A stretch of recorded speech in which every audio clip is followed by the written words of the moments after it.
C'est à la télévision d'État que la junte a expliqué sa décision. Elle va poursuivre le président Bazoum pour haute trahison.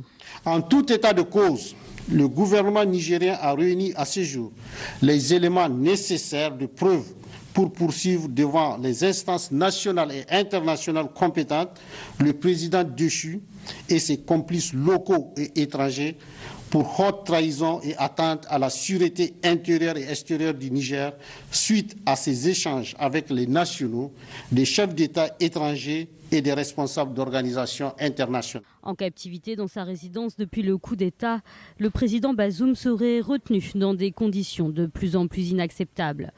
Une prise de position de la junte qui fait suite à l'annonce de la communauté économique des États d'Afrique de l'Ouest.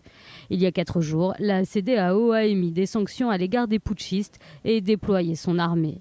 Les autorités nigériennes de transition regrettent cette attitude d'une certaine communauté internationale qui consiste à manifester sa solidarité vis-à-vis de quelques politiciens du régime dessus et en même temps manquer d'empathie envers les populations nigériennes durement éprouvées par les sanctions illégales, inhumaines et humiliantes de la CEDEAO qui vont jusqu'à priver le pays de produits pharmaceutiques, des denrées alimentaires de première nécessité et de fournitures en courant électrique. Malgré tout, la communauté africaine cherche à apaiser les tensions et surtout sortir de cette crise.